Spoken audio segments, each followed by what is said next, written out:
recently unearthed in his final letter. Gene Hackman's trembling words reveal a terrifying truth. This is not a letter of thanks. It is not a letter to fans.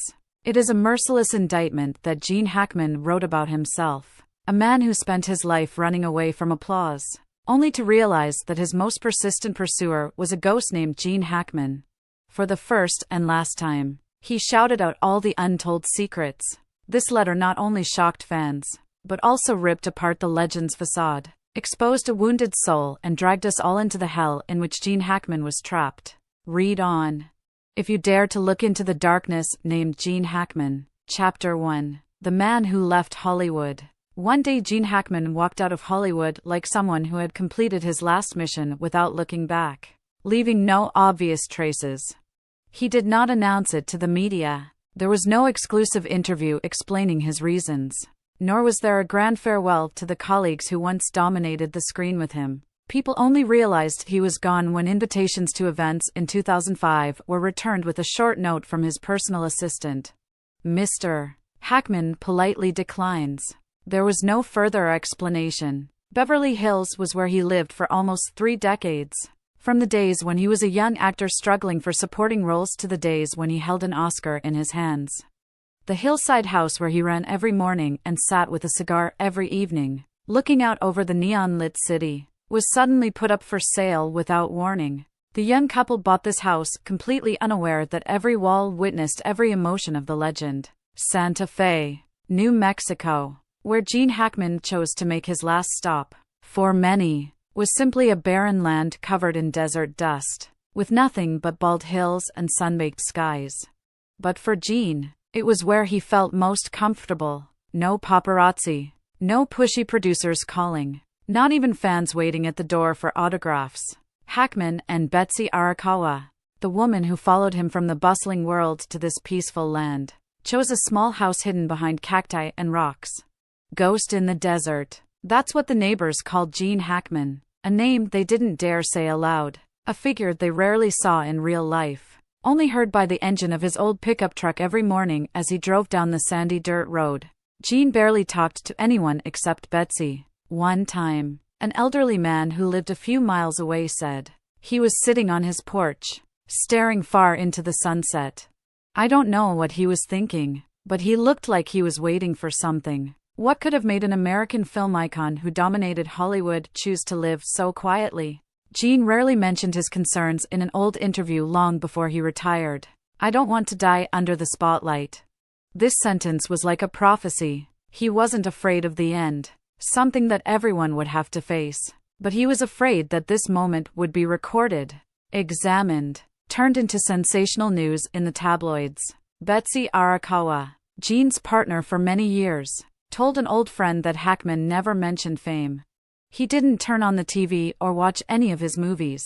Old photos from his youth, the day he stood on the Oscar stage, the day he took pictures with Marlon Brando or Al Pacino, were hidden in cardboard boxes, locked in the basement. He wanted to forget, not out of regret, but because he believed that part of his soul belonged there and that he needed to get back what was left, the friend said. Gene Hackman's silence was not forgetting. It was an active choice, a way to preserve the last of his precious possessions, his privacy, his freedom, and a little corner where he could sit with the woman he loved, quietly watching the red sunset behind the Rocky Mountains, undisturbed, without anyone remembering his name. But even in silence, intuition sometimes whispers. Back then, did Gene Hackman hear any cries echoing in the fading legend? In the summer of 2011, amid the harsh, dry heat typical of Santa Fe, Gene Hackman sat on his worn-out gray wooden porch, agreeing to an interview with GQ magazine. It was a rare occasion when he allowed strangers to enter his world that had been closed for many years. The tape recorder was placed on the table. The smell of burning wood from the old fireplace filled the air, and Hackman, with his eyes a mixture of peace and melancholy, began to talk about something no one expected. The end. I dream about my death more often than I should, he said, his voice hoarse, as if each word had to be dragged from the deepest recesses of his memory. Legendary actors who had turned into immortal icons on screen now sat there, talking about their end as if it were something obvious, or worse, as if it was so close you could touch it. For a long time, people in the industry tried to bring Hackman back. Francis Ford Coppola, who was behind the conversation, sent him a 3-page, handwritten letter, passionately inviting him to appear again in his final work, a role tailor-made for Gene himself. Clint Eastwood, an old friend of his from the same era, even went to Santa Fe to drink bourbon with Hackman, hoping the alcohol would soften his heart.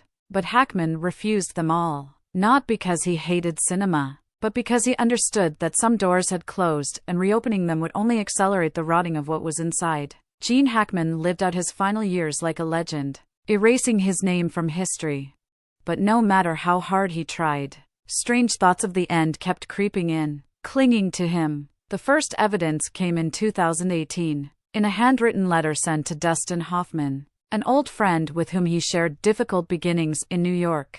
No one knew about this letter until it was all over.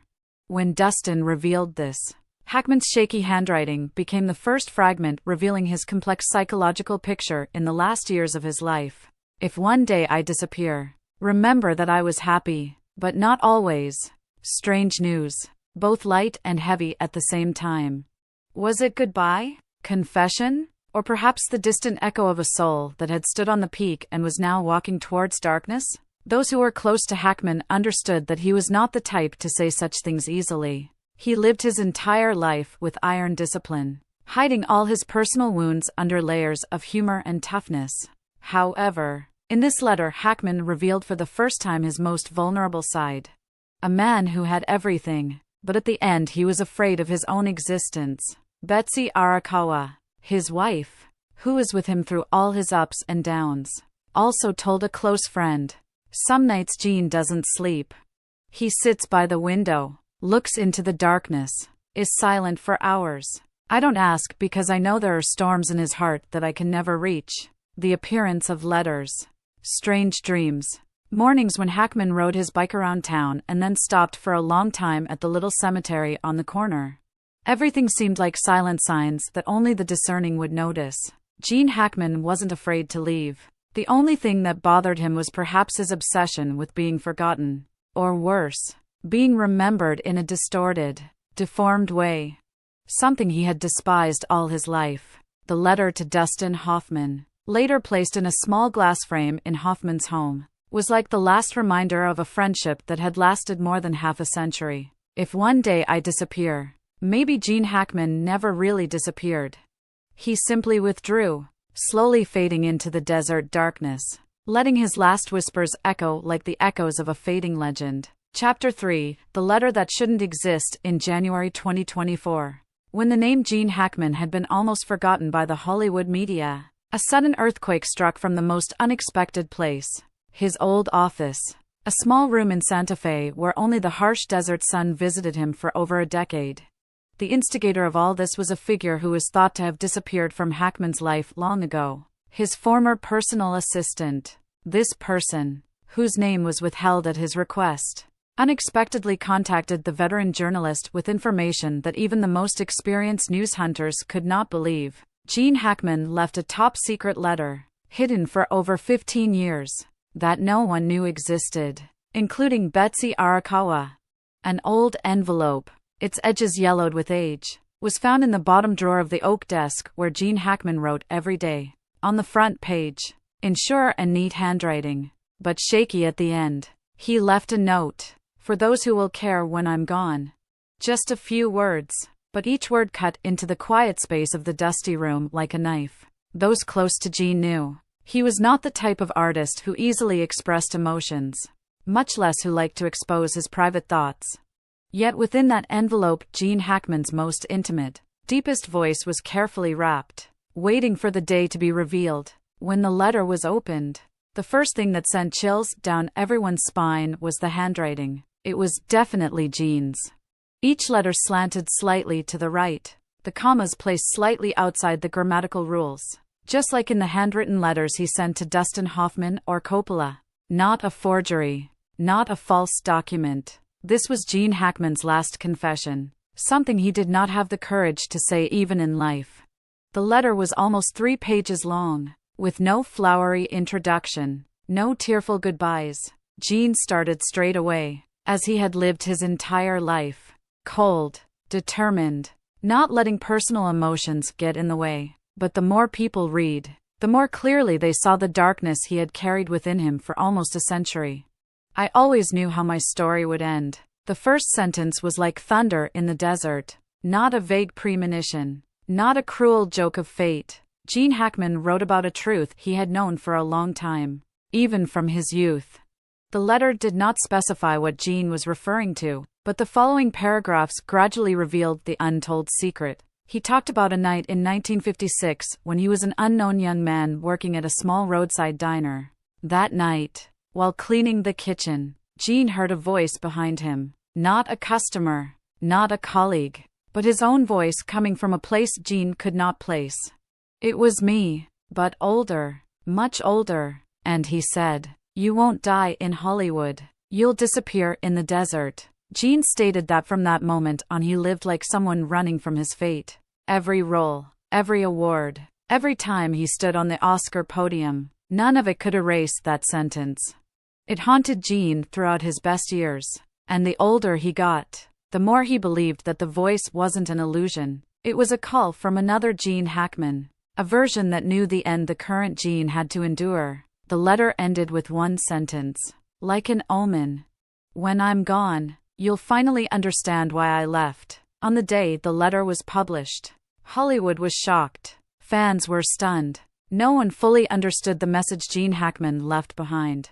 But everyone felt that he carried with him a mystery, a truth too hard for man to bear, even if it was Gene Hackman, the one who played immortal legends.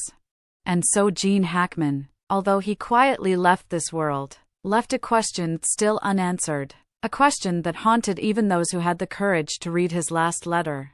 Chapter 4, a love story in the shadows. Amid the pages of letters filled with memories and obsessions, the most frequently mentioned name was not any Hollywood icon, not Coppola, not Clint Eastwood, not Robert Duvall or Dustin Hoffman, but Betsy Arakawa. The woman who had not accompanied Gene Hackman since his youth was not behind his first Oscar glory, but she was the only one who dared to enter the deepest shadows of his soul, where even Gene himself hesitated to turn.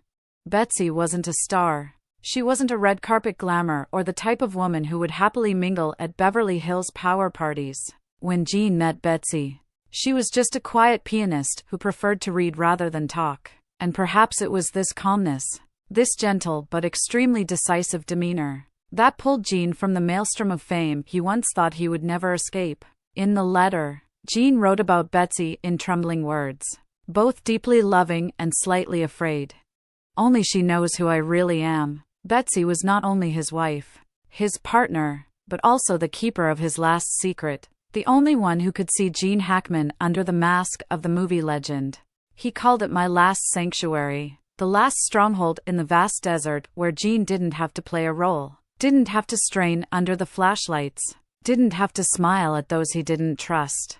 They chose Santa Fe not because they loved the desert landscape or because Gene needed a quiet place to retire. Santa Fe was Betsy's choice, a place far enough away that no one could find them, quiet enough that Gene could live fully with himself without fear of the call of his past. It was Betsy who suggested to Gene that he sell his house in Beverly Hills, reject all invitations to return, and step by step guide him out of the spotlight he both craved and feared. Gene admitted that without Betsy, he may never have had the courage to step outside of his Hollywood persona. He was afraid. He was afraid that if he stood in the spotlight too long, one day he wouldn't recognize himself anymore. And Gene knew that the temptations, the traps of power, were already under every step on the red carpet. One slip and he would slip like so many other legends. But in addition to his fear of fame, Gene had another obsession, an obsession with losing Betsy. The letter repeatedly mentioned the anxiety that crept in each morning when Gene opened his eyes and realized he was still with her. He feared that one day Betsy would be the first to leave, leaving him alone in the vast desert where no one would have the patience to listen to his nightmares, his lifelong obsessions. "If one day Betsy is no longer here, I will have no reason to stay."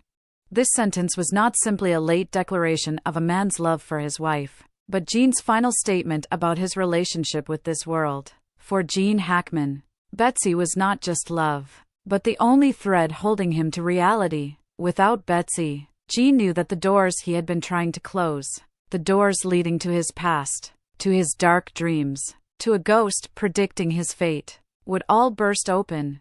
Gene and Betsy's love affair was ultimately not a Hollywood-style romantic ballad. It was a silent struggle in which Betsy held Gene's hand and, step by step, led him out of his own abyss. But that love, no matter how deep, couldn't erase the fear Gene carried within him. Fear of losing Betsy, fear of losing myself, and fear of the days when there was only one person, between darkness and light, between love and fear. Gene Hackman and Betsy Arakawa took a journey of two fugitives, leaning on each other, making love in the shadows. And their love never stopped trembling. Chapter 5. Fear that became a prophecy. For half a century playing a wide variety of roles on screen, from tough cops to rough men to cold villains, Gene Hackman always maintained a rugged presence, as if nothing could shake him. But that was just the armor he wore on camera. Beneath that tough exterior, there had always been an obsession, a fear that had crept in since Gene was a 13-year-old boy standing still on the porch when he heard that his father had decided to take his life. The shadow of his father, the man who quietly left Gene's life without saying goodbye, never stopped haunting him.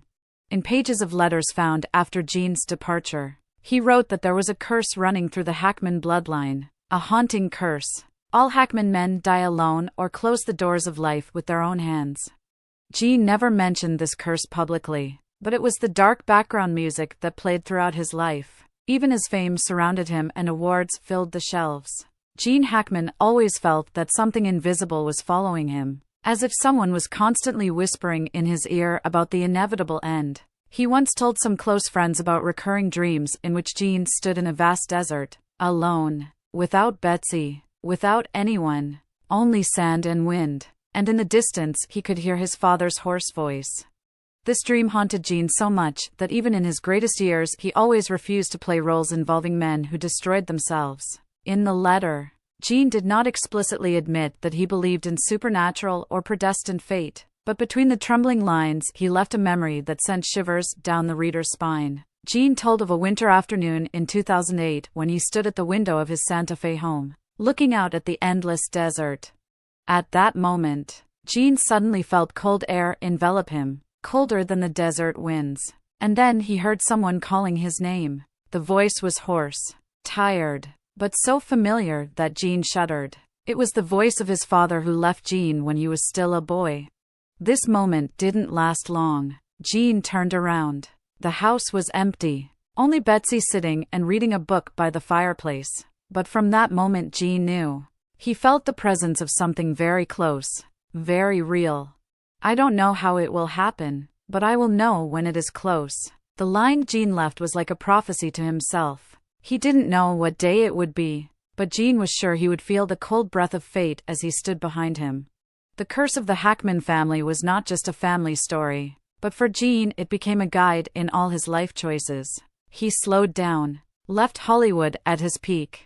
Not because he was tired of acting, but because Gene believed that if he continued in the spotlight, he would no longer see the line between himself and the characters he played. Gene was afraid of becoming one of the tragedies he played. Lonely people lost, devoured by the demons in their minds. The letter ended with a short line, but as chilling as an echo in the desert night. If you are reading this, I am already part of the desert wind, not a flowery farewell. Not an emotional letter, but a cold prophecy, as if Gene Hackman knew his end, knew that one day, when the desert sands swept away his tracks, only the wind, the sand, and the mysterious curses of the Hackman family would remain. Chapter 6. Lost, Found and Forever Remembered. When the old envelope with the quivering words, "For those who care when I'm gone," was released to the media, Hollywood fell silent. Experienced actors who shared the screen with Gene Hackman, from Robert Duvall, Al Pacino, to Dustin Hoffman, could not hide their shock. People thought Gene Hackman had quietly closed down his life in Santa Fe, like an old warrior sheathing his sword after decades of wandering. But it turned out that behind the doors of the desert house, behind the walls separating Gene from the outside world, lay a soul that would never know complete peace. The letter wasn't long, but each sentence was a fragment revealing the chaotic inner world of a legend, someone who had passed through the spotlight, walking between the boundaries of light and darkness. Throughout his career, Gene Hackman was portrayed as a symbol of tough men, wild souls, ready to break down any barriers. But eventually fans realized that this strong man was simply a man who knew fear. The fear of what was out of control. The fear of his own thoughts. In the letter, Gene not only talked about death, but also about fading away, something that haunted him more than any other serious role he had ever played. He feared that one day his name would be forgotten like a grain of sand blown away in the desert. For Gene, death was not as terrifying as the fact that people no longer spoke of him, no longer remembered what he had been through, what he had suffered, what he had loved. When no one remembers, does that mean I never existed? A rhetorical question, but one that encapsulated all the loneliness of a man who had spent his entire life in front of the camera but wasn't sure who he really was when the lights went out. The last letter became Hollywood's strangest will. Not a career summary, not a sweet message to loved ones, but a naked piece of confusion in which Gene Hackman came face to face with himself, without roles, without scripts, without directors. This was the first and last time Gene Hackman was honest with Gene Hackman. This letter also exposed his deep-seated fears. The fear of the family curse. The fear of being dragged into the lonely darkness like his father had been in the past. From the boy hiding behind a door, watching his father's shadow fade, to the old man sitting quietly in the desert and writing his last lines to himself. Gene Hackman never truly escaped this fate. He escaped by playing the game, becoming dozens of other people. But ultimately the only person Gene couldn't transform into was the real Gene Hackman. What sent chills down the spine of fans the most was the last prediction in the letter. If you are reading this, I am already part of the desert wind. No one knew when Gene wrote this line, or whether he had a premonition of his passing. But when the letter was found, it truly vanished into the wind, becoming part of the New Mexico desert where Gene Hackman had once gone missing, been found, and was now forever remembered. This letter did not note achievements, did not mention 2 Oscars, did not talk about classic films. Gene Hackman left only a piece of his soul, nameless sadness and naked truth. Even the greatest icons sometimes tremble before the true meaning of existence. People will still remember Gene Hackman, not only because he was one of the greatest actors of all time, but because he was a symbol of the fragility hidden behind a tough exterior. A man who spent his life trying to escape the spotlight, only to realize that the spotlight was the only thing that could save him from the darkness inside.